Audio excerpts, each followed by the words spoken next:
हरे कृष्ण कृष्ण कृष्ण हरे राम हरे राम राम राम हरे हरे।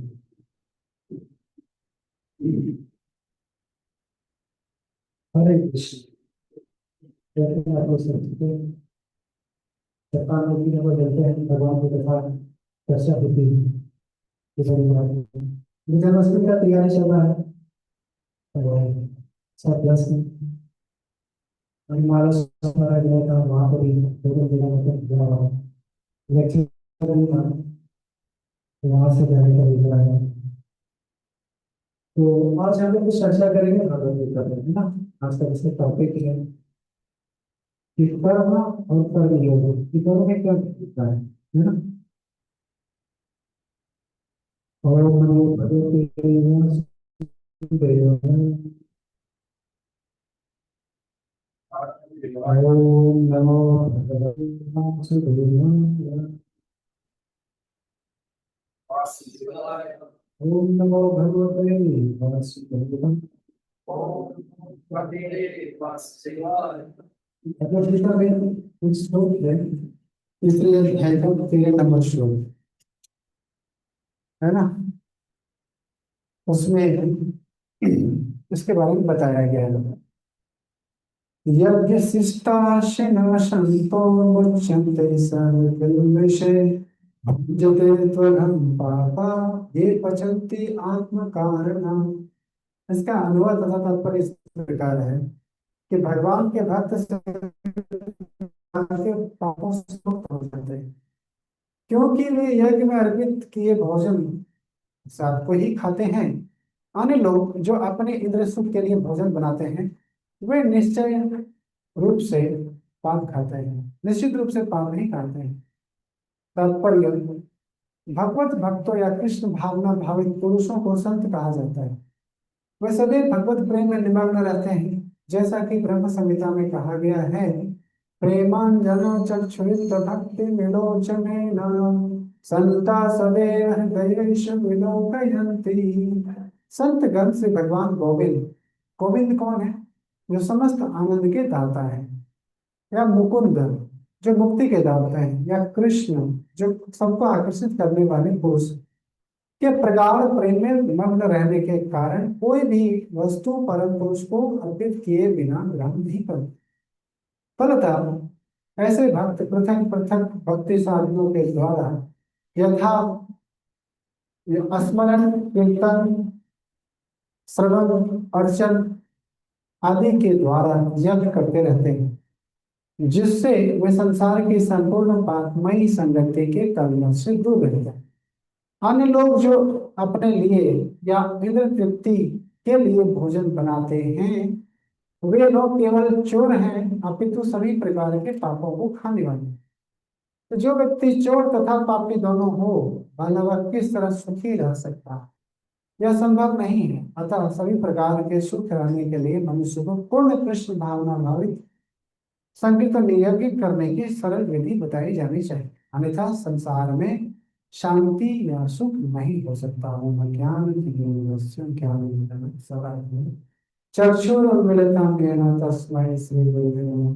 नमो विष्णुपादाय कृष्णपृष्ठाय भूतले श्रीमते भक्तिवेदान्त स्वामिनिति नामिने नमस्ते सारस्वती देवी गौरवाणी प्रचारिणे निर्विशेष शून्यवादी पाश्चात्य देश तारिणे जय श्री कृष्ण चैतन्य प्रभु नित्यानंद श्री अद्वैत राधा शिवासादि गौर भक्तवृंदा। हरे कृष्ण कृष्ण कृष्ण हरे हरे, हरे राम राम राम हरे हरे। तो कर्म क्या है और कर्म योग क्या है, ये दोनों में बहुत बड़ा डिफरेंस रहता है, राइट। जैसे जब हम अपने कोई भी काम अपने अस्तित्व की लड़ाई के लिए, अपने अस्तित्व को बरकरार रखने के लिए, अपनी आत्मरक्षा के लिए या अपनी आत्म तृप्ति के लिए करते हैं, वो कर्म कहलाता है। इसमें कोई विशेष नियम का कोई पालन नहीं करता है, एन केन प्रकार जिसको जो समझ में आता है, जब समझ में आता है उसको करता है। जैसे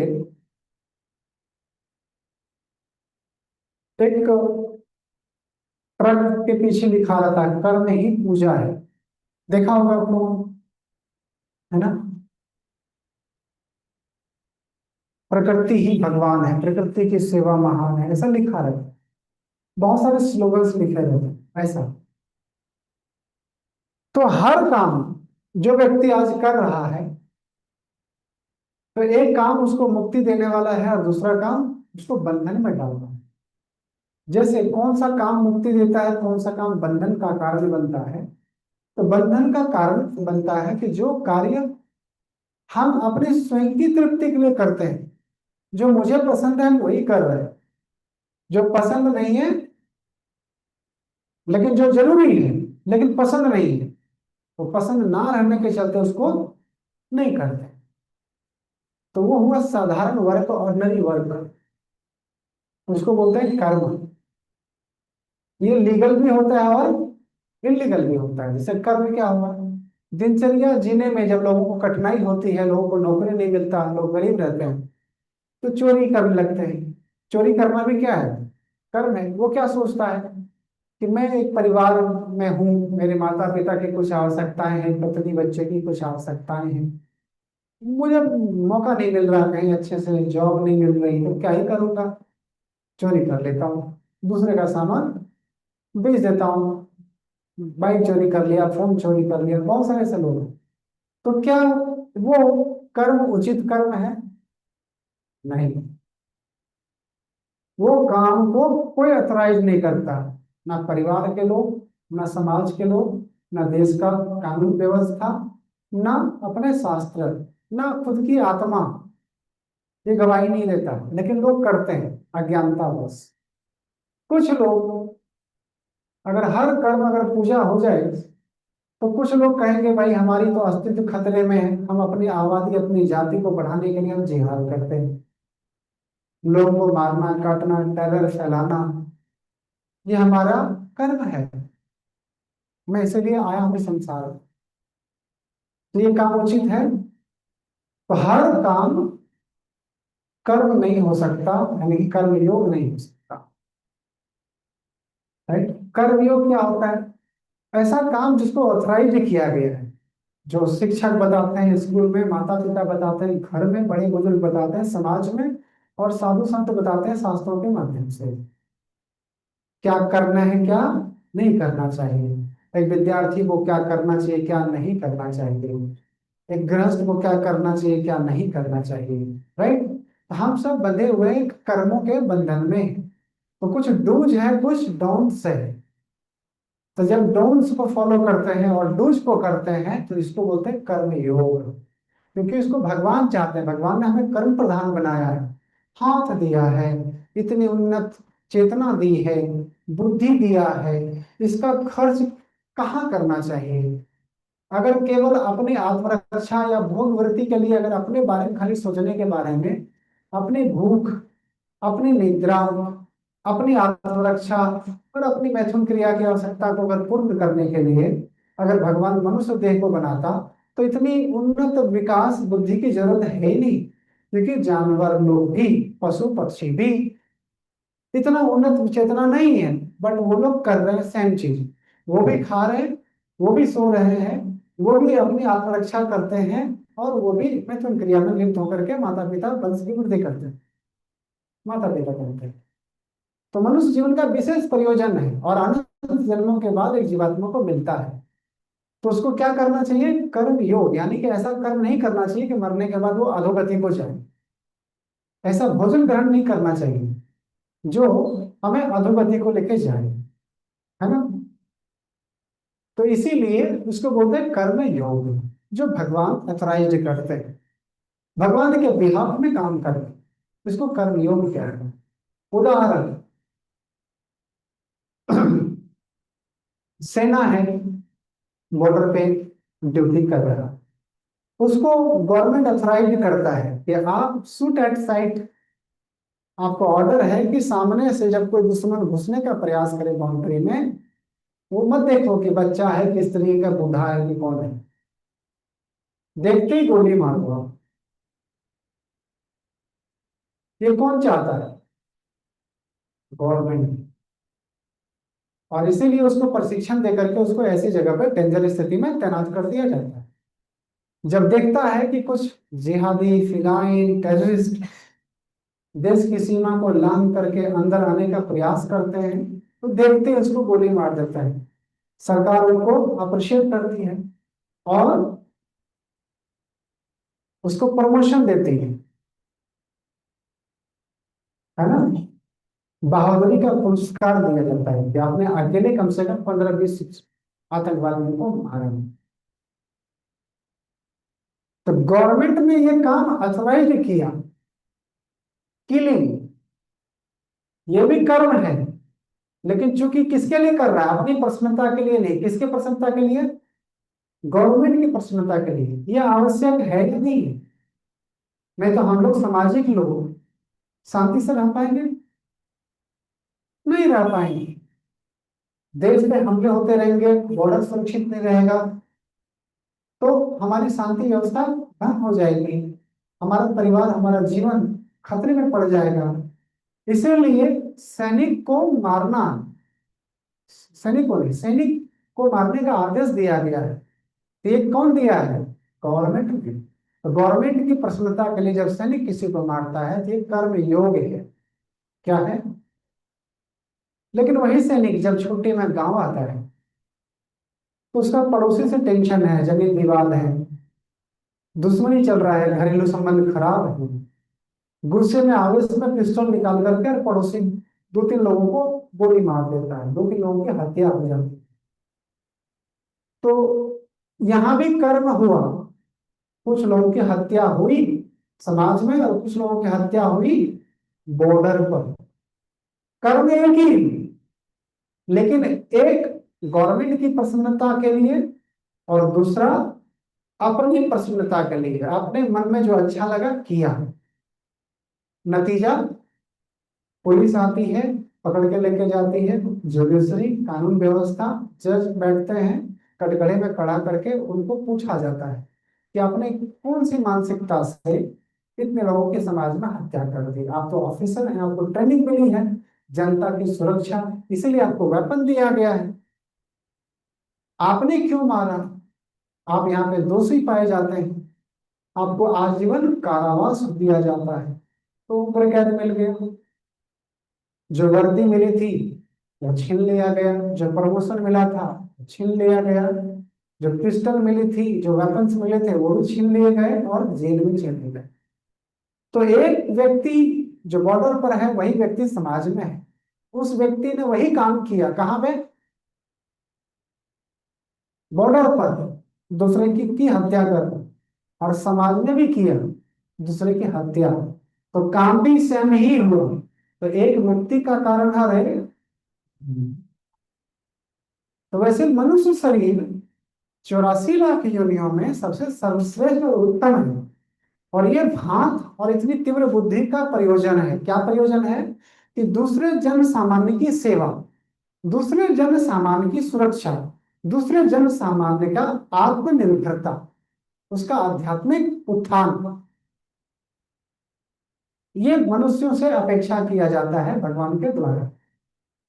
इसीलिए मार्गदर्शन करने के लिए भागवत गीता, रामायण, महाभारत, वेद, पुराण इत्यादि जितने भी ग्रंथ हैं इस प्लेनेट पर, ये सभी बताते हैं कि अपने से निम्न वर्ग को, पशु पक्षियों को सहारा दो, सहारा प्रदान करें, वृक्षों में पानी डालो, क्योंकि जो जीवात्मा वृक्ष योनि में है वो धीरे धीरे अपना भोग योनि का योनि पार करके फिर वो माइग्रेट होगा, है ना, उसकी ऊर्ध्व गति मिलेगी। पेड़ की योनि पार कर लेगा तो किस में चला जाएगा? पक्षियों की योनि में, किरमियों की योनि में। तो चींटियों को दाना डालो, ये मनुष्य समाज को सिखाया जाता है, ये वैदिक आदेश है कि आप ना चाहते हुए बहुत सारे आटा, बहुत सारा अनाज आपके किचन में बर्बाद होते हैं। नहीं, चींटियों की बाम्बी जहां भी दिखे थोड़ा डाल दिया, क्योंकि उसके पास आंख नहीं रहता है, एंटीना रहता है, उसकी आवश्यकता बहुत ही छोटी सी है। 1 ग्राम अन्न मिल जाएगा उसको, 24 घंटा चल जाएगा, लेकिन वही उसको मिलता नहीं है, भटकते रहते हैं। नहीं, मछलियों को आटा डालो क्यों कहा जाता है? क्योंकि उसको हमें मदद करनी चाहिए, है कि नहीं? सांपों को दूध पिलाओ, पक्षियों को दाना डालो, चिड़ियों को दाना डालो, गाय के लिए पानी पियाओ, जल की आवश्यक व्यवस्था करो, जंगल में जाकर के तालाब का निर्माण कराओ, गरीब बस्तियों में जाओ, पाठशाला का निर्माण कराओ, यातायात सड़क का निर्माण कराओ। समाज में कुछ लोग आध पागल घूमते हैं जिसकी चेतना खराब है, परिवार उसने त्याग कर दिया है, उसके लिए गृहस्थों को आदेश है कि जब भी आपके घर में खाना बने तो दो लोगों का कम से कम एक्स्ट्रा खाना बना, खाना बन गया, पहली रोटी गाय के लिए रख दो, और फिर आखिरी कुत्ते के लिए, क्योंकि कुत्ता भी वफादार जानवर है, वो बाय नेचर हमारे लिए बॉडीगार्ड का काम करता है। रात में आप एक कुत्ते को रोज डालोगे ना, आपको बॉडीगार्ड की जरूरत नहीं, वो पहचान के रखता है कि ये परिवार हमारे लिए अच्छा है, आपके दरवाजे के पास ही रहेगा, है ना। उधर ही पानी और रोटी की व्यवस्था कर दो, वफादारी निभाएगा। जब देखेगा कुछ अनवांटेड लोग घुस रहे हैं आपके, वो भौंकेगा, फ्री का बॉडीगार्ड नहीं। इसलिए उसको, उससे जो हम सेवा ले रहे हैं हमें उसको देना चाहिए, देना चाहिए। तो ये हमसे उम्मीद किया जाता है, क्योंकि हमारी चेतना ऊर्ध्व है, मनुष्य समाज की चेतना ऊर्ध्व है। इसका प्रतिफल क्या मिलेगा? इसका प्रतिफल ये मिलेगा कि भगवान प्रसन्न होंगे। जब एक पिता ये देखता है कि मेरा बड़ा बेटा अपने छोटे भाई बहनों का पूरा ध्यान रख रहा है, तो पिता प्रसन्न होता है, बदले में जो इसको आवश्यकता है वो पूर्ण करता है, नहीं करता है ना। इसीलिए बाहर निकलना चाहिए और देखना चाहिए, कोई स्ट्रीट में कोई पागल, कोई बूढ़ा बुजुर्ग, कोई गूंगा बहरा व्यक्ति, कोई भिख मांगने वाला कहीं पड़ा तो नहीं हमारे मोहल्ले में। कुछ नहीं, एक गिलास पानी और एक पत्थर और थोड़ा अन्न लेकर के जाओ, जो जहां है वहीं पे बिठा करके खिला दो, नमस्कार करके आ जाओ, हो गया आपका सेवा। इससे आपको अच्छा लगेगा। ये वैदिक परंपरा थी, त्याग, सेक्रीफाइस, शेयरिंग, ये हमारा कल्चर है। आवश्यकता से अधिक जब भी आ जाए तो हमें दूसरे को शेयर करना चाहिए। जब आप शेयर नहीं करते तो वहां पे फिर छल प्रपंच साजिशें होती हैं। और धन लक्ष्मी है, और लक्ष्मी किसके सेवा में रहती है? नारायण की। आप लक्ष्मी को, आपके पास आया और आपने उसको अपने संदूक में बंद कर दिया, चाबी लगा दिया, अपना लॉकर मार दिया, सारा धन लक्ष्मी को छुपा लिया और अपनी सेवा में खर्च कर दे, महंगा गाड़ी, महंगा खाना, महंगा कपड़े, और समाज में अपने परिवार में किसी लड़की की शादी हो रही है तो आप उसमें उसमें जरा भी आप सपोर्ट नहीं कर रहे। मोहल्ले में किसी का देहांत हो गया, गरीब व्यक्ति है, उसको आपने सपोर्ट नहीं किया। कुछ बच्चे मेधावी छात्र हैं, गरीबी के कारण पढ़ नहीं पा रहे हैं, आपने उसको सहयोग नहीं दिया। कुछ वंचित लोगों को अन्न नहीं दिया, तो आपने क्या किया?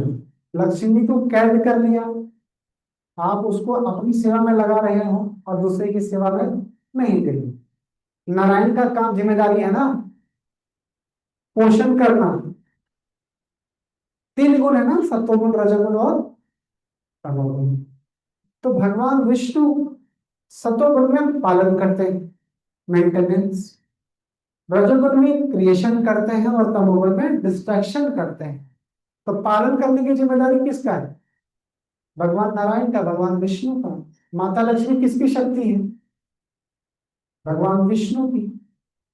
तो हमने, लक्ष्मी हमारे पास आया धन के रूप में, हम उसको संचित करके अपने संदूक में बंद कर दिए, अपने बैंक अकाउंट में लॉक करके रख दिए, ना खुद इस्तेमाल कर रहे हैं, ना परिवारजनों में बांट रहे हैं, ना जन कल्याण के लिए इसका इस्तेमाल हो रहा है। तो भगवान इस संसार का मैनेजमेंट कैसे करते हैं पता है? हमारे और आपके द्वारा। जैसे पति कमा के लाता है, पत्नी घर पे खाना बनाती है और बच्चों में शेयर कर देती है, बांट देती है। इस प्रकार से माता लक्ष्मी भगवान की शक्ति है। भगवान विष्णु संसार की सारी सृष्टि को पूर्ण करते हैं। माता प्रकृति हमें उपज करके देती है अन्न के रूप में, और वही अन्न हमारे घर में आता है। तो हमें भी आवश्यकता से अधिक मिले तो क्या करना चाहिए? बांटना चाहिए। और जब नहीं बांटते हैं, इसका पता क्या हुआ? इसका ये हुआ मतलब कि जैसे रावण ने माता सीता का हरण किया और उसको अपने अशोक वाटिका में अपनी निजी इंद्र तृप्ति के लिए कि मैं इसका उपभोग करूंगा बंद करके रखा था। भगवान की सेवा में लक्ष्मी को रहना चाहिए, माता सीता भगवान की सेवा में थी। रावण ने उसको अलग करके अपनी सेवा में रखने का प्रयास किया, बस का नाश हो गया। क्योंकि लक्ष्मी पर केवल किसका अधिकार है? नारायण का। राइट, नारायण का अधिकार है। तो लक्ष्मी हमारी सेवा में आ ही नहीं सकती, वो नारायण की सेवा में सदैव तत्पर रहती है ना। हम लोग उनके संतान हैं। मेंटेनेंस करने के लिए जगत पिता भगवान विष्णु, भगवान श्री हरि नारायण है, हमें प्रोवाइड कर रहे हैं सब चीज। तो हमें क्या करना चाहिए? हमारे पास जब भी आवश्यकता से अधिक आए धन, तो उसका सदगति होना चाहिए। नहीं तो लक्ष्मी कहा जाता है चंचला है, वो कभी नहीं टिकता। किसके पास नहीं टिकता? जो अपने आत्म तृप्ति में लगा हुआ है, केवल मैं और मेरा में फंसा हुआ। आजू बाजू में जो आवश्यकता होती है तो नहीं होता है। अभी एक भक्त था, उसका थोड़ा इकोनॉमिकल कंडीशन अच्छा नहीं है, साधारण है। उसके माता पिता, उसके घर में विवाह थी उसकी बहन की। तो विवाह में बहुत खर्चे होते हैं आज के डेट में। तो उसने अपने रिश्तेदारों के यहाँ पे हाथ फैलाया कि भाई हमारी लड़की की शादी है, आप लोग गवर्नमेंट एम्प्लॉय हो, अच्छा मकान है, अच्छा बिजनेस भी है, और गवर्नमेंट से सैलरी भी ठीक ठाक आता है, आप लोग सामर्थ्यवान है, थोड़ा सहयोग कीजिए, मदद कीजिए, थोड़ा इस विपत्ति से पार लगाइए। उन लोगों के पास पैसे थे, सब कुछ था। पता क्या किया उन्होंने? बहुत लोन चल रहा है, अभी तो गाड़ी लोन पे लिया है, इतने खर्चे हो गए, नया घर बना है, 5,000 रुपए भी नहीं दे पाया वो। और वही बता रहा था कि मुझे एक हमारे जैसा ही साधारण परिवार है रिश्तेदारों में, उस गरीब रिश्तेदार के यहाँ पे बोला ना, उसने बोला अच्छा कोई बात नहीं, हमसे जहां तक होगा हम मदद करेंगे। देखो चेतना का फर्क है केवल। भगवान इंटेंशन देखते हैं, क्या गरीब और क्या अमीर। आदमी संसार में अमीर है केवल बाहरी दृष्टिकोण से, अंदर में जो हृदय है, हृदय में जो भावना है, वो बहुत गरीबों से भी गया गुजरा है। तो धन की पता क्या गति होगी? धन के तीन गति है। उसका धन आए उसका पहले भोग कर लो, आपकी जो भी भौतिक स्थितियां हैं सुधार करनी है कर लो, घूमना फिरना है कर लो, दान पुण्य करना है कर लो, नाम कमाना है कर लो, घोड़े गाड़ी लाना है ले लो, यानी कि भोग करो। पहला तो एक गति का भोग। दूसरा होता है चैरिटी, दान। सामाजिक कार्य में कुछ लोग आगे बढ़ रहे हैं, सपोर्ट करो। पेयजल जल का निर्माण हो रहा है जंगलों में, कर दो। पर्यावरण के लिए वृक्ष इत्यादि रोपण हो रही है, कर दो। किसी गरीब लड़की की शादी हो रही है, कर दो। कुछ बच्चे गरीब हैं पर मेधावी छात्र हैं, उसको स्पॉन्सर कर दो, सपोर्ट करो। धर्म के प्रचार के लिए पुस्तक वितरण हो रहा है, सपोर्ट करो। अन्नदान के लिए लोगों को वंचित मिलता है, करो। कुछ लोग बोलते हैं "अरे मंदिरों में क्या ही मतलब है दान करने का"। देखो गरीबों का भोजन, मंदिरों से आश्रमों से बड़े बड़े लंगर बनते हैं, भारत में आपको हर जगह मिलेगा, है ना, हर समुदाय के लोग करते हैं। तो वहां पे हमें देना चाहिए। गरीब कोई व्यक्ति विशेष नहीं होता, गरीब एक परिस्थिति होती है।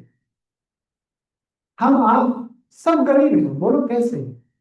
जैसे बड़ा बड़ा आदमी बाहर से हाई कोट पहना है, बढ़िया कपड़े पहना है, लेकिन सुबह से अन्न नहीं खा पाया, इतना काम में व्यस्त है, राइट? अन्न की उसकी आवश्यकता है कि नहीं? है। गरीब हो गया वो, आज और अन्न नहीं खा पाया, 24 घंटे में 12 घंटा के लिए गरीब बन गया, अन्न टाइम में नहीं मिला। ऐसे ही बहुत सारे लोग हैं, सामाजिक लोग, जो सुबह निकलते हैं, उसको फुर्सत नहीं मिलता गृहस्थी में, कभी कोर्ट जाना है, कभी मार्केट जाना है, कभी काम पे जाना है, कभी बिजली ऑफिस जाना है, कभी नाना प्रकार का जाना है, खाना नहीं मिला, बाजू में मंदिर आ गया, वहां चला जाता है, थोड़ा प्रसाद पा लिया, आत्मा तृप्त हो गई। तो उसकी जो टेम्पररी जो ये सिचुएशन थी भूखमरी वाली, उससे उसको निजात मिला कि नहीं मिला? नहीं। किसी को दवाई चलता है, टाइम पर भोजन नहीं मिलेगा। अच्छा, मार्केट में जो खाना, अच्छे जो सज्जन लोग हैं ना, जो समझदार और शिक्षित लोग हैं, घर का खाना प्रीफर करते हैं, मंदिर का खाना प्रीफर करते हैं, बाजार का खाना नहीं खाते हैं, क्योंकि वो जानते हैं कि समाज में लोग अपनी लोभ लालच से खाली स्वादिष्ट भोजन बना के बेचते हैं, उसमें स्वास्थ्य नहीं रहता। सात्विक भोजन खाना चाहिए, डॉक्टर रेकमेंड करते हैं। वो कहाँ मिलेगा? या तो घर में मिलेगा, नहीं तो मंदिर में मिलेगा।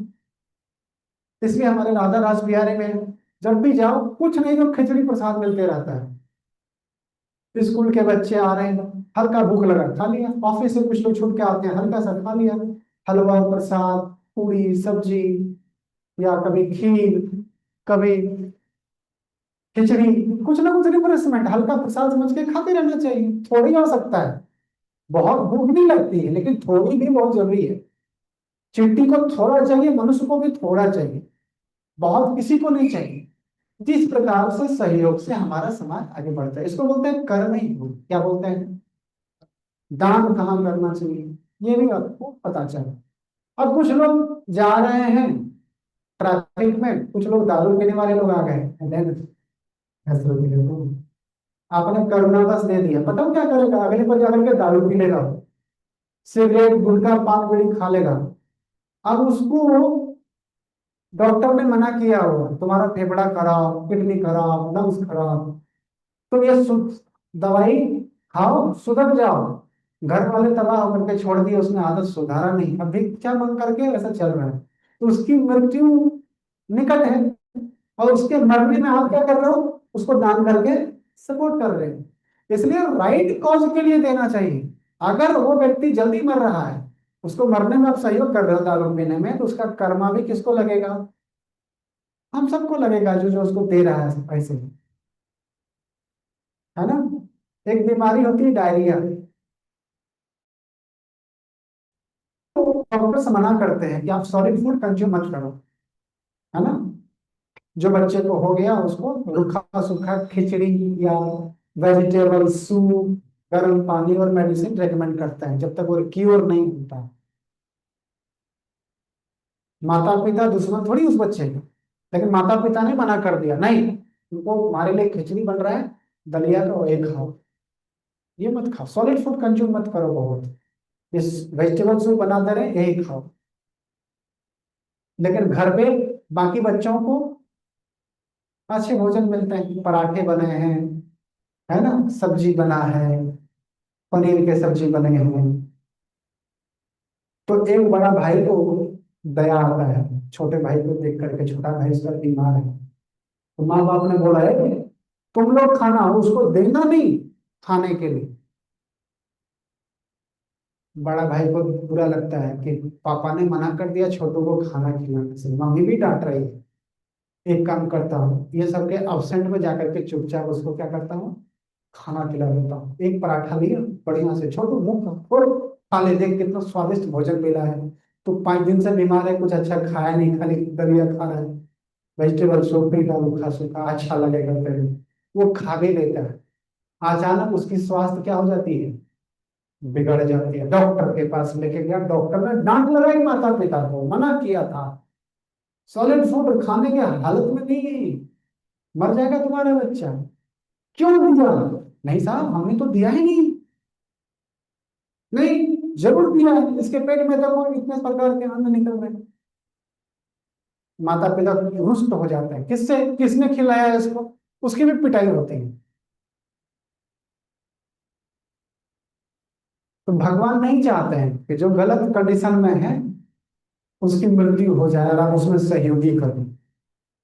तो अपने धन का सदुपयोग करो, दान करो, सामाजिक कार्य के लिए, धार्मिक कार्य के लिए। जैसे हम लोग अभी श्री कृष्ण जन्माष्टमी हम लोग करने वाले हैं, इसमें महाअभिषेक होगा, भक्तों के लिए विशेष प्रसाद का आयोजन है, 1,000 लोग कम से कम यहीं पे होगा और आएंगे, ऊपर खाएंगे, यहाँ कीर्तन होगी, कथा होगी, अभिषेक होगा। जन सामान्य जितने भी लोग आएंगे सबको लिए कुछ प्रसाद के आयोजन होनी चाहिए। तो यहाँ पे हमें सहयोग करने की आवश्यकता है, जितना भी आपसे हो पाए। साल में एक ही बार तो आता है जन्माष्टमी, और पूरे विश्व में मनाया जा रहा है। भगवत गीता जैसा ज्ञान जो जन सामान्य को गाइड कर रहा है 5,000 वर्षों से और करता रहेगा, इसका लाभ हम उठा रहे हैं। हमें सारे उत्साह से पूरे परिवार, स्वजनों के, मित्रों के साथ हमें इसमें भाग लेना चाहिए। जो लोग आएंगे, 1,000 पुस्तक हमने ऑर्डर किया है कि भगवत गीता की छोटी छोटी पुस्तिका कम से कम सबको बांटा जाए। कम से कम अपना ऑफिस में, स्कूल में आते जाते वो थोड़ा पढ़ भी सकते हैं, पॉकेट साइज रहेगा। ये विद्या दान, अन्न दान और अभी अन्य अन्य सेवाओं में आप लक्ष्मी दे सकते। इससे क्या होगा, आपकी लक्ष्मी की, नारायण की सेवा में सदगति होगी। अगर ये दोनों चीज आप नहीं कर रहे हैं, खुद भी भोग नहीं कर रहे हैं, बहुत धन हो गया, बहुत से लोगों को देखना कंजूस बन के रहते हैं, सारा धन दबा के रखे हैं, चुपचाप रहते हैं, किसी को साधारण मनुष्य की तरह दिखावा नहीं करते, गरीब बन के रहते हैं, खाली धन दबा के रखे हैं। ये भी गलत है। जीवन क्षणिक है। ये सारी सुविधाएं जो आपको मिल रहा है, कुछ लेके आए हो माता के पेट से। एक मनुष्य माता के पेट से नंगा पैदा होता है और नंगा ही संसार से जाता है। तो आपका है ही क्या? जो कुछ मिला देवी कृपा से मिला, भगवान की कृपा से मिला।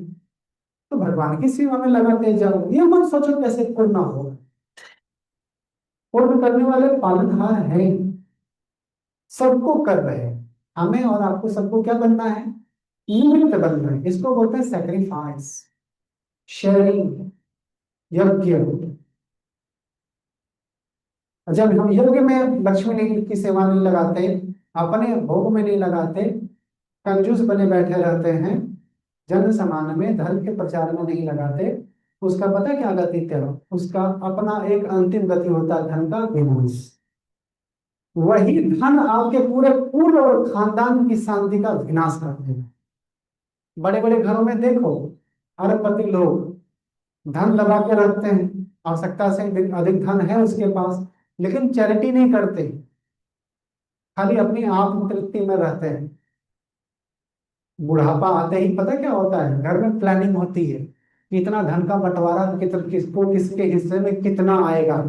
भाई अलग, बड़ा भाई छोटा भाई अलग प्लानिंग करता है, बहन लोग अलग प्लानिंग करते हैं, माँ बाप कठपुतला बनकर देखते रहता है, मेरे सामने ही सारा चीज हो रहा है, बिना मेरे परमिशन के बगैर। ओहो पापा, टेंशन मतलब ही कि आया हो जाएगा, खाओ ना, शांति से रहो ना, आपका तो गया टाइम। अभी देखते हैं ना हम लोग, बांटना तो पड़ेगा ना। बुढ़ापे में क्या ही करेगा, ज्यादा कुछ बोलेगा तो डांटेगा उसको। चुप। उसने होशियारी करके रखा है, मेरे जीते जी किसी को धर्म पर अधिकार नहीं होगा। ओ, इसका मतलब है कि आपको जल्दी मरना चाहिए, फिर प्लानिंग करते हैं वो लोग, भाई बहन मिलकर।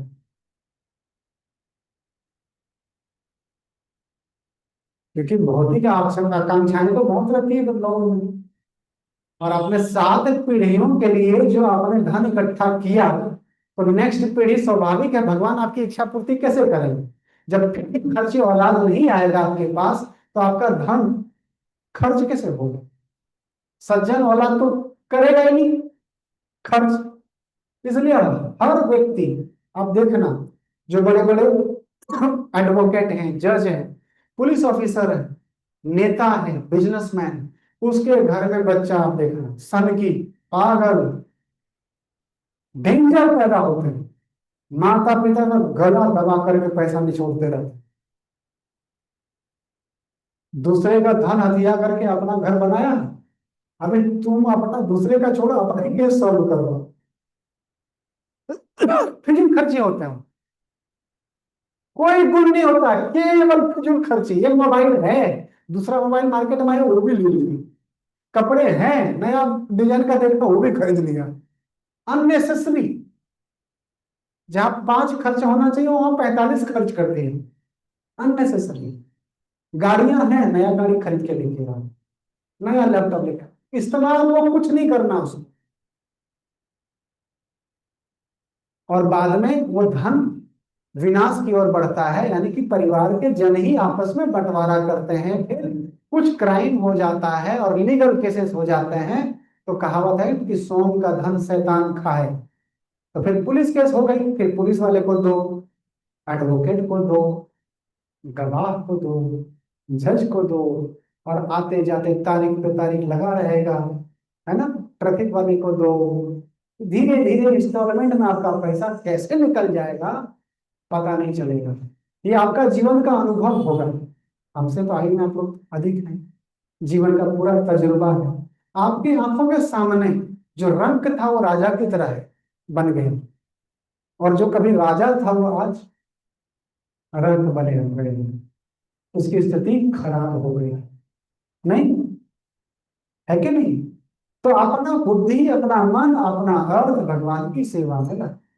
भगवान की सेवा में लगाने का मतलब होता है सही पर्पस के लिए खर्च करना, गलत पर्पस के लिए खर्च नहीं करना। क्योंकि अंतिम हम कुछ लेकर के संसार से जाने वाले नहीं है। इस संसार में हम अपने आप को इम्प्रूव करना चाहते हैं, जो जिस स्थिति में है वो और बेहतर बनना चाहता है। लेकिन ये संसार बाय नेचर क्या है? दुखालय, दुखों का घर है। यहाँ जन्म है, मृत्यु है, बुढ़ापा है और बीमारी है। और 3 प्रकार के कलेश हैं, आदि भौतिक, आदि दैविक और आदि आत्मिक। तो कभी हमारा शरीर दुख देगा, मन दुख देगा, कभी हमें परिवार के लोग दुख देंगे, समाज के लोग दुख देंगे, कुछ और जीवात्मा हमें दुख देगा, और कभी कभी प्राकृतिक आपदाएं विपदाएं आएगी, उससे हम दुखी होते जाएंगे। कब तक? जब तक हम भौतिक ब्रह्मांड में रहेंगे। तो भगवान ने इस संसार का नाम रखा है दुखालय। आलय मतलब घर, दुख मतलब दुख, सफरिंग। तो हम इस संसार में किसी भी स्थिति में रहें, चाहे अमीर रहें, मिडिल क्लास रहें या लोअर क्लास, दुखों से छुटकारा नहीं होने वाला। इसलिए भगवान क्या कहते हैं, जैसे एक जेल में, जेल में सारे कुख्यात कैदी जेलर के अधीन है। जेलर जब चाहता है जिसको, उसको दुख देता है, मारता है, पीटता है, धमकाता है, गाली देता है, काम करवाता है। अब ना नहीं कह सकते। तो जेल में प्रतिस्पर्धा है, कोई साधारण लोग है तो आपने देखा है कि जो कुख्यात कैदी रहते हैं उसका हाथ बंधा रहता है सिक्कड़ से। तो जो एक व्यक्ति है उसने क्राइम किया, जेल में चला गया, उसका हाथ पैर बांध दिया लोहे के सिक्कड़ से। दूसरा कैदी है, उसका हाथ बंधा हुआ है चांदी के सिक्कड़ से।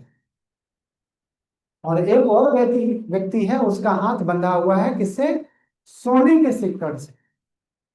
लेकिन तीनों को हिलने की आजादी नहीं है, अपना मनमानी कोई कर नहीं सकता, सब कंट्रोल में, जेलर के द्वारा, जेल के नियमों के द्वारा। कोई हिल नहीं सकता, अपने मन मर्जी नहीं कर सकता।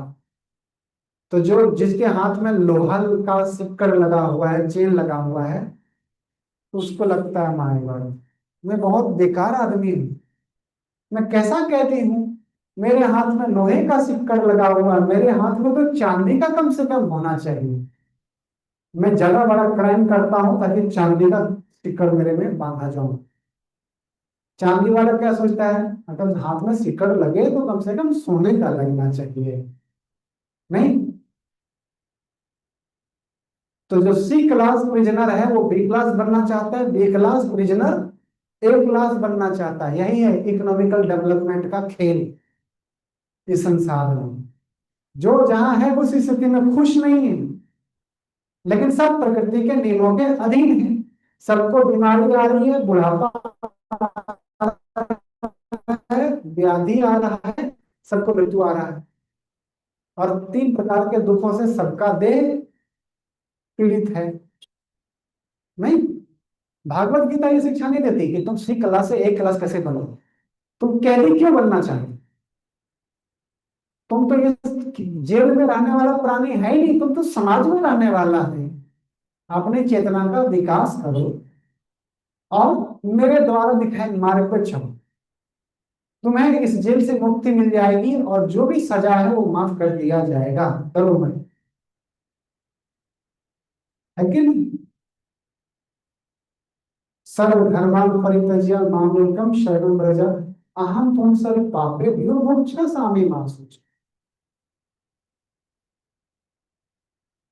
तो भगवान के द्वारा बताए गए मार्ग पे चलना, इसका ये होगा फलश्रुति कि हम ये तीन प्रकार के जो दुखों से हम पीड़ित हैं, हमारा एक सेकंड हमको फुर्सत नहीं है संसार में। कितना ही प्रयास कर लो आप, हमेशा एंजाइटी, एक अननोन फियर बना रहता है मन में, कभी आप खुश नहीं रहते हो। अब याद करो किस दिन खिलखिला के हंसा था, मुस्कुराया था, वो तारीफ की याद नहीं कि दिल गदगद हुआ था कभी, कोई नहीं कह सकता। आप तो आजाद हो, मैं तो आजाद हूं, तो फिर क्यों नहीं हम लोग आजादी में खुश रहना चाहिए, मतवाला रहना चाहिए। जैसे तितली उड़ती है आजाद, पंछी उड़ते हैं, जैसे बच्चे खिलखिलाते हैं, छोटे बच्चे कितना चहल चहकते रहते हैं, ऐसा खुश रहना चाहिए। क्यों नहीं? क्योंकि हम लोग प्रकृति के द्वारा बंधे हुए हैं और जो कर्म करना चाहिए वो नहीं कर रहे हैं। राइट, जो नहीं करना चाहिए वो कर रहे हैं, और बार बार हम इसी संसार में चक्कर मार रहे हैं, कभी पशु के रूप में, कभी पक्षी, कभी कीट पतंग, कभी वृक्ष, कभी मनुष्य। और मनुष्य में भी आ जाने के बाद बहुत भगवत कृपा होती है, जीवात्मा का पूर्ण जागृत होता है, तब भगवत संग होता है, भगवत चर्चा होती है, शास्त्रों का डिस्कशन होता है, नाम जप होता है, तब एक जीवात्मा को इस संसार में एक रोशनी मिलती है। वो ठहरता है और आत्मचिंतन करता है कि आज अगर सोचो, अगर हमें मरना पड़े तो हम क्या लेके जाएंगे? ये घर, ये परिवार, ये पत्नी, ये सब इधर ही रहेंगे। हमारे मोहल्ले में 2 दिन पहले एक महिला की मृत्यु हो गई, पूरा परिवार रो रहा था, उसको उठाया कंधे पे, राम नाम सत्य करते हुए लेकर गया, करके उसको जला करके लोग आ गए। इसलिए मनुष्य की ये स्थिति नहीं है कि मैं भी एकदम मर जाऊंगा, ये समझ में नहीं आता। फिर वही टेलीविजन, मोबाइल, रील्स, धारावाहिक, फिल्में, वही मांस भक्षण, दारू, हाँ ये कंटिन्यू लीला रहती है संसार में। तो मनुष्य जीवन का प्रयोजन क्या है कि अपनी मुक्ति का साधन करो। तो भगवान क्या चाहते हैं? भगवान ये चाहते हैं कि हमारे बिहाफ में काम करो। जैसे एक सैनिक से ये उम्मीद की जाती है कि गवर्नमेंट के बिहाफ में काम करो, उसको बोलते हैं कर्म योग। तो अपना करने का मतलब हुआ क्या कि अपनी जो हमने अपना संबंध भगवान से भुला दिया। भगवान कौन है मालूम नहीं, क्या संबंध है उसके साथ कुछ मालूम नहीं। इस चेतना का विकास करें। कैसे होगा? तो प्रकृति के 3 गुण है, सतोगुण, रजोगुण और तमोगुण। तो सतोगुण भी आहार खाओ। कैसे खाओ? भगवान को पहले भोग लगा के खाओ, भगवान रेकमेंड करते हैं, नहीं तो तुम पाप खाओगे और पाप का नतीजा दुख होगा। क्यों? क्योंकि ये एटिकेट है, नहीं ग्रेटिट्यूड है। अगर मालिक एक नौकर को अगर दे रहा है कुछ खाने का वस्तु कि भाई तुम्हारे घर पे हम भोजन करेंगे, आप लेकर आओ मार्केट से सामान, चावल लाओ, दाल लाओ, आटा लाओ, है ना, दूध लाओ, दही लाओ, मक्खन लाओ, सब्जी तरकारी लाओ, बनाओ, तो जी मालिक लेके आते हैं। मालिक बैठा हुआ है, आप बना के चुपचाप खा लेना। मालिक को अच्छा लगेगा कि बुरा लगेगा? कम से कम पूछा तक नहीं। खाएगा कि नहीं खाएगा वो अलग बात है, अगर मालिक उपस्थित है पूछना तो वो बनता है ना कि मालिक अपनी आई आप हमारे से खाना तैयार हो गया है।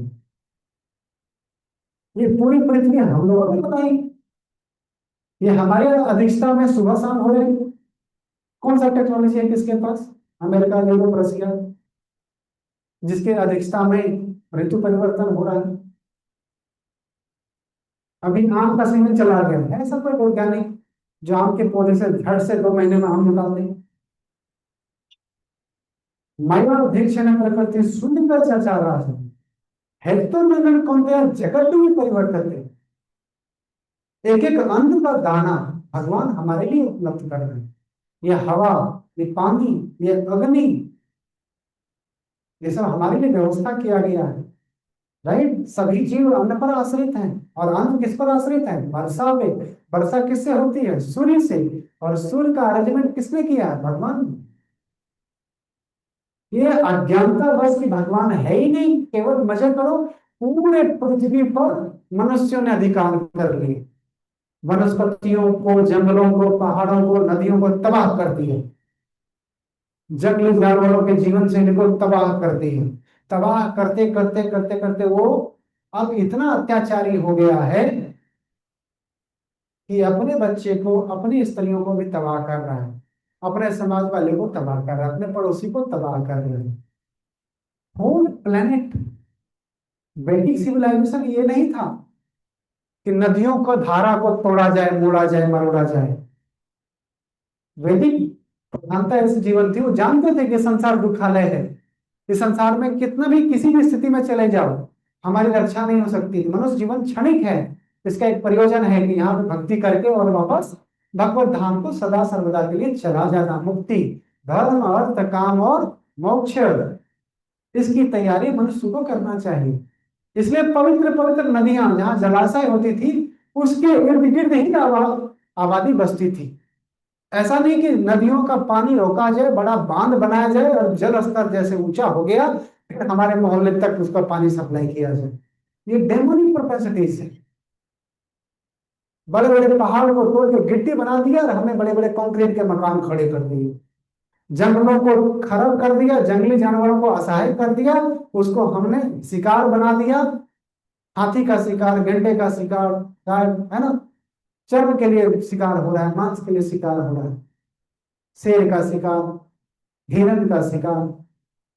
और जो बचे कुचे जानवर हैं उसको हम म्यूजियम में डाल दे रहे हैं, चिड़ियाघर में दुख दे रहे हैं, बदले में टिकट बना करके लोगों को बेच रहे हैं और पैसे भी कमा रहे हैं। इससे परमात्मा प्रसन्न होंगे। यही करने के लिए तुम्हें भेजा है संसार में, नहीं ना? तो अपनी जो डोमिनेटिंग प्रोपेंसिटीज है, लॉर्डिंग ओवर पर्टिकुलर नेचर, के संसार में अपना प्रभुत्व होना चाहिए, इससे थोड़ी होना है।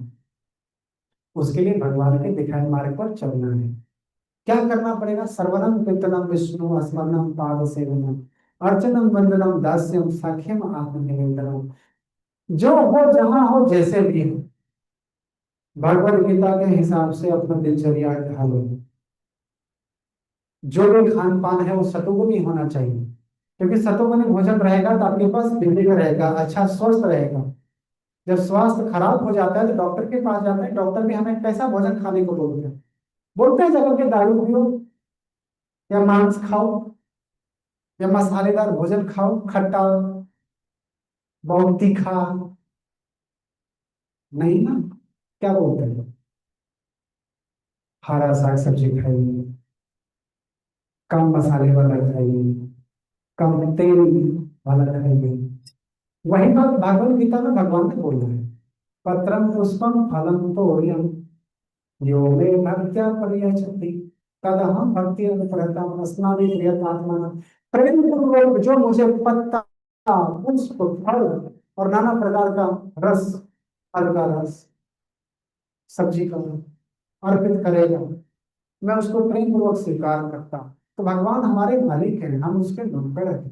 भगवान ही ये संसार से कृपा से खेती बाड़ी हो रही है, अन्न का उपज हो रहा है, भगवान ही हमें रक्षा प्रदान कर रहे हैं, मेंटेन कर रहे हैं। तो हमारे पास जो भी आए, सबसे पहले हमें उसको सुबह सुबह उठ करके नमस्कार करना चाहिए, उनका नाम का जप करना चाहिए। श्रृण्वताम सो कथा कृष्ण है, पुण्य श्रवण कीर्तना, हृदय तस्त भद्राणी विधिनोति सुहृद सताम। हमारा हृदय अभी क्या है, काम क्रोध लोभ मोह भय निद्रा आलस प्रमाद, ये सब अनर्थों से भरा हुआ है। हम नहीं चाहते घर में लड़ाइयाँ, लेकिन हम नहीं चाहते गुस्से में बात करना, हो जाए। पति पत्नी में क्लेश नहीं चाहते, हो जाता है। पड़ोसी पड़ोसी में नहीं चाहते, हो जाता है। पिता पुत्र में नहीं चाहते, हो जाता है। क्यों? क्यों कंट्रोल नहीं है? क्योंकि हमारा हृदय पवित्र नहीं है। कैसे होगा? जब भगवान का नाम का जप करेंगे, ऑटोमेटिक। क्योंकि भगवान ने कलयुग के लोगों के लिए यह संकीर्तन यज्ञ रेकमेंड किया। कृत्यध्यात्म विष्णु त्रेतायाम यस्तव मखै द्वापरी परिचार्यायाम कलौ तद हरि कीर्तना। भगवान श्री हरि का नाम का कीर्तन जब ये रेकमेंड किया गया, इसको संकीर्तन यज्ञ कहते हैं। और इस संकीर्तन यज्ञ में जब हम भाग लेते हैं, जिसका हमारा हृदय शुद्ध होता है, भगवान के नाम में सारी भगवान ने शक्ति डाल दी है। आपके जीवन में जो भी अभाव चल रहे हैं, जो भी चीजें आपके जीवन में लफड़े चल रहे हैं, वो सब चीज से गारंटेड आपको निजात मिलेगी। इकोनॉमिकल कंडीशन ठीक नहीं है, परिवार में कलेश है, मन में उत्साह नहीं है, मन में भय है, मन में चिंता है, डिप्रेशन है, इमोशन खराब हो गए, संसार से रुचि ठीक नहीं है, जीने की इच्छा नहीं है, आप हमेशा अकेला महसूस करते हो, ये तमाम सारी चीजों से आपको भगवान इमीडिएटली रिलीफ देंगे। एक छोटा हुआ बच्चा माता से बिछड़ गया मेले में, पूरा रो रहा है, ढूंढ रहा है। बहुत सारी महिलाओं को देखता है, मेरी माता नहीं है, उदास रहता है, चिल्लाता है। पिताजी देखता है, नहीं है, रोते रहता है। जैसे ही माता के पास आ जाता है, इमीडिएटली माता उसको गोद लगाती है। उसकी सारी चिंता भय दुख एक सेकंड में खत्म हुआ। होता है कि नहीं होता है? तो भगवान की भक्ति रूपी माता, हम लोग जो भगवान से बिछड़े हुए हैं, जब हम भक्ति का आश्रय में जाते हैं, तो भक्ति रूपी माता हमें गले लगाती है। और ये जो दावा अग्नि चल रहा हमारे पीछे, लोन, परिवार में प्रतिष्ठा नहीं, लोग पसंद नहीं कर रहे, नई जनरेशन वैल्यू नहीं देते, समाज में बुराइयां चल रही है, बहुत बेकार लगता है जीवन, हम जिससे जो उम्मीद करते हैं वो पूरा नहीं हो रहा, ये सब चीज छोड़ दो और भगवान को गले लगा दो। क्योंकि जीवन में आदमी अकेला आया है नंगा, और आज जीवन वो अकेले ही संघर्ष करता है। ये सब खाली दिखावा मात्र है कि मेरा पति हो गया, पत्नी हो गया, बेटे हो गए, तो हमारे कुटुंब हो गए, रिश्तेदार हो गए, कोई काम नहीं आता, कोई काम नहीं आता। संघर्ष जिसको जितना करना है वो अकेला कर ही रहा, कोई काम नहीं आता है, धन इत्यादि काम नहीं आते हैं। जिसको जितना दुख मिल रहा है ना, उस दुख में उसको अकेले झेलना पड़ता है। उदाहरण, मेरे रिश्तेदार में एक छोटी बच्ची थी, उसका हृदय में प्रॉब्लम हो गया, हार्ट में। तो पूरे परिवार मिलने मिल करके एक अच्छा डॉक्टर हायर किया, अच्छा हॉस्पिटल की व्यवस्था हो गई, दवाई की व्यवस्था हो गई। डॉक्टर ने तय किया कि उसका हार्ट का ऑपरेशन होगा, बड़ा सर्जरी होगा। बड़ा सर्जरी मतलब छाती फाड़ा जाएगा, हार्ट निकाला जाएगा, और हार्ट को भी काट पीट करके ठीक ठाक किया जाएगा। इस क्रम में जो तकलीफ होगी, जो चाकू छाती में चलेंगे, 8-10 घंटा जो बेहोशी के ट्रीटमेंट में रहेंगे, जो तकलीफ होगा, एक मच्छर काटता है, एक कीड़ा काटता है, तो इतना तकलीफ, उसका तो पूरा छाती फाड़ा जा रहा है, कितना तकलीफ होगा उसे। परिवार के जन सब चुपचाप ऐसे खड़े, पैसा दे करके एक हथियार कौन अच्छा चला सकता है, चाकू। मेरी बच्ची के शरीर को कौन चाकू मार सकता है अच्छे से, ऐसा डॉक्टर हायर किया, पैसे भी दिया कि मेरे बच्ची का छाती फाड़ो। डॉक्टर ने लिखवा लिया, पता नहीं ओटी में लेके तो जा रहे हैं। भगवान से प्रार्थना करो। उस समय रिलाई में दुआई के बाद कि मनुष्य को जितना तकलीफ लिखा है वो अपने कर्मों से उसको मिलेगा, कोई बांटने वाला नहीं है। हम लोग सब मुख दर्शक होकर के बैठे हैं। इस बच्ची के जीवन में यह तकलीफ लिखा है, माता पिता खड़े हैं, भाई बंधु खड़े हैं, उसका पति खड़ा है, उसके बच्चे खड़े हैं, लेकिन उसको सफरिंग लिखा है जीवन में। उसको तकलीफ में कोई सब कोई बांटने वाला है? उसको जब छाती में जो दर्द होगा, सांस लेने में जो दर्द होगा, कोई बांट सकता है? नहीं बांट सकता। तो हमारा साथी केवल परमात्मा है जो हमारे हृदय में ही है। तो हमें अपने जीवन को सरल बनाना चाहिए, छल प्रपंच को त्याग लेना चाहिए, मिथ्या अहंकार को त्याग देना चाहिए। आसान नहीं है। क्यों? क्योंकि हम बंधन में बंधे हुए हैं। संसार में एक क्लास प्रिजनर बनना चाहते हैं, और जो एक क्लास प्रिजनर है वो अपने आप को अच्छा समझता है कि देख मेरे हाथ में सोने की खड़ सिकड़ लगे हुए, तुम्हारे हाथ में तुम जंजीरों में बंधे हो, वो भी लोहे का। नहीं, हमें कैदे ही नहीं रहना चाहिए। आत्मा आध्यात्मिक जगत का है, क्यों भौतिक जगत में ये संसार में रहे?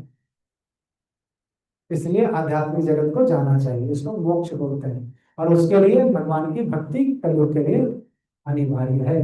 तो नाम जप करें, कथा का आयोजन करें, लोगों को इनवाइट करें, उसको बुलाएं, प्रसाद का व्यवस्था हो, लोगों को कुछ कुछ प्रसाद मिले भगवान का। इस प्रकार से उसके हृदय में सारे जो दुर्बुद्धि हैं खत्म होंगे, वेदों जागृत होगा, और अपने जीवन में वो जल्दी तैयार हो पाएगा। उसकी मानसिक ग्रोथ होगी, बौद्धिक ग्रोथ होगी, आध्यात्मिक चेतना विकास होगा, और उसका शारीरिक ग्रोथ होगा। वो जिम्मेदार हो जाए। आप विधाता मत बनो किसी का। आप संस्कार देके बाल बच्चे को छोड़ दो, अपने बहादुरी से वो जी लेगा अपना जीवन। कुछ लोग 7 पीढ़ियों तक काम नहीं करने दूंगा, इतना धन बटोरने में लगे हो। क्या ही करना है? तुम्हारा धन का कोई लाभ नहीं, है ना? पता क्या करते हैं वैसे बच्चे? माता पिता को ठुकरा देते हैं। आप उसको पढ़ाया था विदेशी कल्चर में, तो अमेरिका यूरोप में सेटल हो गए, भारत लौटेगा ही नहीं। अब यहाँ पे तुमने नाना प्रकार के लोकेशन में बड़े बड़े बंगलो बना दिए, मुंह में आकर के। उसमें रह कौन रहा है? पैसे दे करके एक एक गेट कीपर रखा हुआ है, एक एक नौकर रखा हुआ। अब नौकर के लिए इतनी बड़ी व्यवस्था हुई है, किसके लिए? नौकर की। नौकर का भी देखो क्या भाग्य है, इतना बड़ा बनाया किसी और ने, रह रहा हो मस्त। वो एक किचन में अपने लिए खाना बना रहा है, बड़े बंगलों में रह रहा है, 2-3 कुत्ते भी पाल लिए उसने।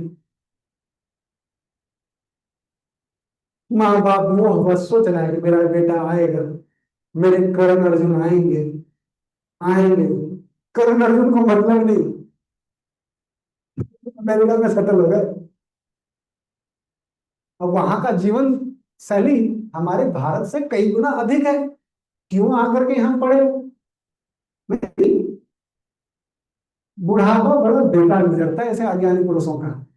ऐसे लोगों के पास जाओ कि भाई देखो, जन्माष्टमी आ रही है, थोड़ा सा ना आप लोग अन्नदान सेवा कीजिए, 5,000 रुपये निकलेगा ऐसे लोग। तो भगवान ने उसको लगा के रखा है सेवा में, लेकिन उसको मालूम नहीं है। अपना बेटे के लिए इंतजाम किया था, रहा कौन रहा है? एक नौकर, जिससे उसका कोई दूर दूर तक रिश्ता नहीं है। पैसे भी दे रहा है कि बाबू कम से कम रहना बहुत में आ जाए हमारे घर में। ऐसी स्थिति है संसार में लोगों की। तो भगवान किसके माध्यम से कौन सी व्यवस्था कर रहे हैं, ये भगवान के हाथ में है। हमको नहीं सोचना, हमें केवल ये सोचना है कि भगवान हमारे परिवार पे दया बनाए रखिए, बाल बच्चे को अज्ञानता से बनाए रखिए। भगवान कृपा करेंगे, सद्बुद्धि देंगे, गलत रास्ते पे जाएगा ही नहीं। क्यों टेंशन लेना? आप अपने बच्चे में ये संस्कार डालने में सफल हो गए कि मेरा बेटा बड़ा हो जाएगा, मर जाएगा, लेकिन किसी लड़की का आंचल खींचेगा नहीं। मेरी बेटी कभी थर्ड क्लास व्यक्ति के पास जाएगी और अपने आप को परोसेगी नहीं। धर्म संगत मर्यादा का पालन करेगी। भगवान का जहां भी देवालय होगा जाकर नमस्कार करेगी, शास्त्रों को पढ़ेगी। और अपनी मर्यादा से चलिए। आप सफल हो गए, माता पिता बन गए, आपका माता पिता बनना प्रयोजन सिद्ध हो गया। अगर ये चीज नहीं सिखा पा रहे हो आप, तो हृदय में काम वासना तो अधिक रहते ही है। बड़े बड़े मोबाइल आ गए, उसमें क्या उपलब्ध नहीं है। अब शरीर रजोगुणी है, आप चाह करके भी रोक नहीं सकते। बच्चा नहीं चाहता है गलत रास्ते गलत संगति में भटकना, लेकिन उसको भटकना भटकाव मिल ही जाता है। संसार में सुधरने के ना बहुत कम रास्ते मिलते हैं जीवन में, बिगड़ने के लिए एक नहीं 1 करोड़ रास्ते मिलेंगे, 1 करोड़ अवसर मिलेंगे। आप केवल आपका संस्कार ही होगा जो बच्चों को बिगड़ने से बचाया जा सकता है। और वो संस्कार का ही, सांसारिक ज्ञान नहीं, आध्यात्मिक ज्ञान, जीवन के बारे में ज्ञान, वो रहेगा तभी बच्चा स्वतः वो डिसिप्लिन में रहेगा। जैसे हम लोग को मिला गुरुजनों का आशीर्वाद से, माता पिता के संस्कार से, बहुत उन्नत माता पिता मिले, सज्जन कर्मठ ईमानदार, मेहनत की रोटी खिलाई, और मेहनत की रोटी से हमारा शरीर का भरण पोषण हुआ। इसलिए आज भी सीना तान करके चलते हैं, कोई बाल बांका नहीं कर सकता।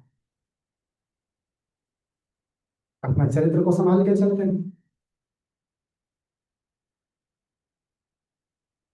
समाज सेवा, देश की सेवा, परिवार की सेवा, सारी सेवाएं, सारी जिम्मेदारी निभाने को, राइट। तो ऐसा हमें करना चाहिए। तो आप लोग सहयोग कीजिए, राजा राजबिहारी की कृपा से। देख रहे हैं विदेशी भक्त हैं, हम लोग भारतीय, यूरोपियन लोग, प्रभु जी, अद्भुत हरि प्रभु जी यूरोप से बिलोंग करते हैं। 18-19 साल की अवस्था में इनको प्रभुपाद जी का एक बुक मिला था, science of self realisation. Christian माता पिता है, क्रिश्चियन अपब्रिंगिंग हुई है, जब उनको भगवत गीता का ज्ञान मिला, वो फिर एक भक्तों की टोली आ रही थी यूरोप से भारत भ्रमण करने के लिए, उनके साथ हो लिए। 3-4 महीने भारत वीजा पर रहे, दर्शन किया मथुरा, काशी, वृंदावन, ऋषिकेश, दक्षिण भारत। उनको इतना अच्छा लगा यहाँ का वातावरण। पूरे विश्व में इतनी शांति नहीं है, क्योंकि यहाँ पे जगह जगह पे देखो, आप ना चाहते हुए भारत में जन्म लेने का सबसे बड़ा पता लाभ क्या है? हर 7 से 10 किलोमीटर में कोई ना कोई मंदिर बनी हुई है। ना चाहते हुए भी हमारा नजर पड़ता है, भगवान का स्मरण हो ही जाता है। और भगवान का स्मरण हुआ मतलब पाप कम होना, देवी चेतना हमारे हृदय में रहता है, करुणा दया क्षमा सब रहता ही है। इसलिए संसार में सभी धर्मों के लोग इस संसार में मिलजुल के रह रहे हैं। पश्चिम देशों में एक ही धर्म के लोग आपस में नहीं रह रहे हैं, विस्फोट होकर फट रहे हैं। ये आध्यात्मिक वातावरण का कृपा है। रह गए ब्रह्मचारी जीवन में रह गए, अभी भी ब्रह्मचारी हैं, देश विदेश में प्रचार कर रहे हैं, तो उनका कथा भी होगा उस दिन। Is very एलिमेंटेड। जितना शास्त्रों का और ज्ञान हम लोग को नहीं है भारतीय होने के नाते, जितना हमने भारत दर्शन नहीं किया अपने तीर्थ यात्राओं को, उतना इन्होंने अपने जीवन में किया है। तो ज्यादा भारतीय कौन? हम लोग देश में रहते हुए भी हम लोग अपने कल्चर से वाकिफ नहीं है। और विदेशों में देखो कितने जोर शोर से प्रचार हो रहा है, राइट। और यही है वास्तविक यूनिवर्सल ब्रदरहुड। पूरा विश्व हमारा परिवार है, ये चेतना केवल सनातन ज्ञान में ही है। अहम निज परोवेति गणनाम लघु चेतसाम उदार चरिता नाम वसुधैव कुटुंबकम। ये पूरा संपूर्ण पृथ्वी, समस्त प्रजाति, सभी जीव हमारे वासुदेव के कुटुंब हैं। हम लोग सब इंटरलिंक हैं, एक दूसरे से जुड़े हुए हैं। इसलिए मनुष्य जीवन का लाभ यही है कि ईर्ष्या द्वेष से रहित होकर के जो जैसा है उसको स्वीकार करें, भगवान का भजन करें और इस संसार से मुक्ति प्राप्त करें। तो इसमें उत्साह से भाग लीजिए, अन्य दान में या विद्या दान में, है, इसमें जुड़ सकते हैं। और उस दिन सब पूरे परिवार समेत आइए, छोटे छोटे बच्चों हैं, परिवार है, पत्नी है, कुटुंब है, सबके साथ। समय दिया हुआ है 4 से 8 बजे, संध्या का समय। 8 बजे प्रसाद दिया, चले गए। कीर्तन में कीर्तन सुनने को मिलेगा, कथा सुनने को मिलेगा, बच्चों का छोटा मोटा कार्यक्रम होगा, बड़ा अच्छा लगेगा। फिर महाअभिषेक होगा और सबके लिए प्रसाद होगी। 9 बजे तक घर में जाकर के छुट्टी, हरि बोल, सो जाइए। क्या प्रॉब्लम है? हम लोग बड़े पैमाने पे इसलिए कर रहे हैं ताकि समाज में जो लोग भुलाए रहते हैं, अपना जीवन संबंध जोड़ नहीं पाए, तो फेस्टिवल एक अवसर देता है भगवान की कथाओं को सुन, समझने का, जानने का, प्रसाद करने का। इस प्रकार से एक जो वियोग में है हम लोग, जो जीवात्मा परमात्मा से बिछड़ा हुआ है, वो जुड़ जाएगा तो स्वतः प्रसन्न हो जाएगा। हमको मालूम है कि मेरा पिता कौन है, जब तक नहीं मिलेगा तब तक हमें संतुष्टि मिलेगी नहीं मिलेगी। कोई उसको पकड़ के बोल देता, अरे भाई तुम्हारा पिताजी को मैंने यहाँ देखा था, चलो तुम उनके संतान हो, मुझे पता है, आपको मिला दी, कितना पुण्य का काम है। तो जो भटके हुए जीवात्माएं संसार में हैं, अपने आप को हिंदू, मुस्लिम, सिख, ईसाई, क्रिश्चियन, पता नहीं क्या क्या, कुत्ता, बिल्ली, गाय, घोड़े के रूप में संसार में भटक रहे हैं। सब अपने को देहात बुद्धि में है, लेकिन कोई शरीर नहीं है। सब कौन है? आत्मा है। और आत्मा किसका अंश है? परमात्मा का। वही तो ज्ञान भगवत गीता ने दिया है कि अर्जुन तुम शरीर हो ही नहीं, तुम आत्मा हो। और आत्मा तो मरती नहीं, तो तुम डरता क्यों? अपना कर्म करो, कर्म करो। तुम क्षत्रिय है, धर्म की स्थापना करो, है ना। कभी कभी हिंसा जरूरी होती है, समाज में शांति व्यवस्था करने के लिए हिंसा जरूरी है। एक शिक्षक प्रेम से समझाता, पहले नहीं समझता तो डंडा उठाता है, दो चार बच्चों को लगा भी देता है। किसने ज्यादा मार खाया स्कूल डेज में? मार खाया कभी? पिटाई हुई है स्कूल में? शिक्षकों ने पीटा कभी? पिटा तो जाता शैतानी करते होंगे हमारा एक शिक्षक है, दिनेश भाई बोल रहे, मैं तो खाता था हमारा एक शिक्षक था, वो बहुत क्रूर था। थोड़ा भी गलती किया ना, हिटलर। वो अर्धन पॉट नहीं होता, टाइल मिट्टी का बना हुआ, वो अपने पास रखता था। जैसे व्याकरण पढ़ाते थे वो हिंदी का, याद करने के लिए दे दिया, अब याद आता तो नहीं है, डर से भूल जाते थे, कुछ दाएं बाएं हो गया, बुलाते थे, बेंच पे खड़ा करते थे। पहले तो बम्बू स्टिक होती थी एकदम पीली वाली, हरा पीला, और पूरा सूत देते थे, पूरा पैर एकदम फट जाता था हमारा।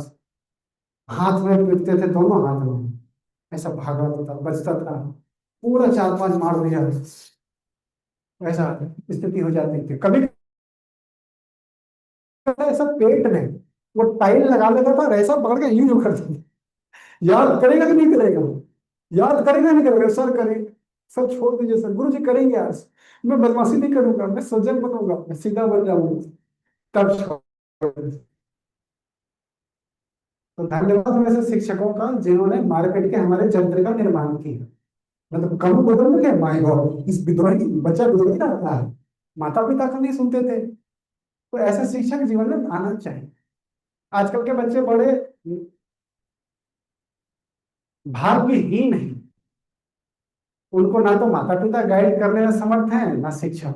अब तो शिक्षकों का हाथ तो बंधा हुआ है, ज्यादा पीट नहीं सकता बच्चों को, सजा नहीं दे सकते हो, इसलिए बच्चों का स्व उसका ना निर्माण नहीं हो रहा, चरित्र निर्माण नहीं हो रहा। एक अच्छा कुम्हार करके एक बड़ा बढ़िया गोल घड़ा तैयार करता है, फिर उसको आंच में डाल करके अग्नि में जलाता है, उसको तैयार करता है, देखता है, टन टन मारता है, नहीं थोड़ा कच्चा है, और दबाता है, तब वो घड़ा सुंदर बनता है।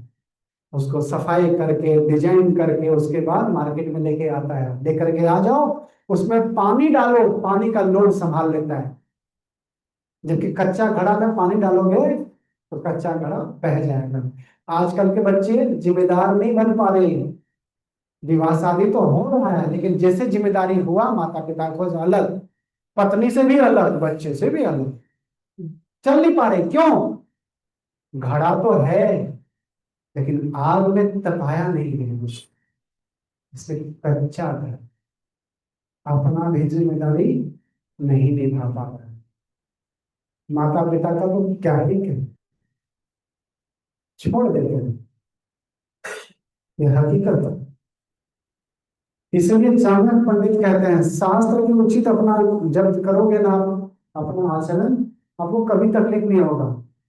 5 साल तक बच्चे को छाती से डील कीजिए, जैसे छोटा बच्चा है, धड़को, जहां देखो उसको गोदी में उठाओ, कुछ करो, गले लगाओ, चुम्बन इत्यादि जितना भी करना, खिलाओ पिलाओ, 5 साल से एक दिन बड़ा हो गया, गले लगाने का नहीं, उसको यहाँ से डील करने, इधर आओ, यहाँ बैठ, ये काम कर, उसको लगेगा अरे मेरे को तो गोलू में उठा लेते हैं, और क्या हो गया। गोली का वैल्यू उसको मालूम होना चाहिए। अब उसको डांटो, बताओ, ठोको, कान एक, खिला पिला रहे हो, कल के डेट में लड़ाई झगड़े होंगे, दूसरे बच्चे उसको मारेंगे पीटेंगे, तुम्हारा बच्चा टाइट कितना है पता तो होना चाहिए ना कभी कभी, इसलिए उसको पीटना चाहिए कि कितना जोर आवाज करता है इसका पीठ, कब तक कितना मार खा के बर्दाश्त करता है। धम्म से आवाज किया, हाँ ठीक है, मजबूत हो रहा है। कब तक, यहां से कब तक डील करना है, 15 वर्ष तक। 15 साल से एक दिन अधिक हो गया, फिर आप यहां से भी, तो फिर आप उसका मित्र बन जाओ और अपने अनुभव से ज्ञान करो, यहीं से ज्ञान करो। अब बॉडी लैंग्वेज दिखाने से चमकाने से डरने वाला नहीं है, उसका शरीर मजबूत हो गया, अब हाथ से डरेगा नहीं। तो अपने अनुभव से, अपने जिंदगी से, जीवन के खरा अनुभव से ज्ञान से करो कि बेटा देखो, तुम जो ये काम कर रहे हो तुमको क्यों नहीं करना चाहिए, और ये काम क्यों करना चाहिए। ये हमारा जीवन का अनुभव है। क्यों पिताजी, क्यों माता, आप अपने अनुभव से ज्ञान दें। स्वतः बच्चा कभी बिगड़ेगा नहीं। ये चाणक्य पंडित का गाइडलाइन है, गुड पेरेंटिंग। आज के डेट में है ऐसा गुड पेरेंटिंग नहीं, तकलीफ, ठीक है। तो शास्त्र उचित हमारा जीवन जब चलता है तो भगवान प्रसन्न होकर हैं, तो अपनी वाणी, अपने मन और अपनी एक्टिविटी, अपना धन और संपत्ति सब भगवान की सेवा में लगाना, अपने कर्मों का फल भगवान को अर्पित करना, ये हमें मुक्ति, इसी को भक्ति कहते हैं, इसी को बोलते हैं कर्म योग। और भगवान को भुला करके केवल अभक्ष पदार्थ का सेवन करना, दारू नशा मांस इत्यादि खाना, स्त्री का भोग करना, संसार में पागलों की तरह टहलना, खाली धन अर्जन करने के नशा में घूमना, ये कर्म है, और ये कर्म आपको अधोगति करने को लेके जाएंगे। इसलिए मनुष्य जीवन का सबसे बड़ा कर्तव्य क्या है, मोक्ष की प्राप्ति। जीवन निकलते जा रहा है, इसलिए जो जहां हो जैसे भी हो भगवान का नाम दिनचर्या में डाल दो और भगवद गीता को पढ़ दो, और ऐसे सप्ताह में एक दिन आकर के करो। धीरे धीरे अकेला तो होना ही है, सब छूटेगा संसार में। बीबी, बैंक बैलेंस, बच्चा, बंगलो, ये सब कोई काम नहीं आते, एक बार शरीर छूट गया फिर कहाँ जाओगे, इस प्रकृति के नियमों के अधीन होना, नहीं मालूम ना। ठीक है, ओके, सबका बहुत बहुत धन्यवाद।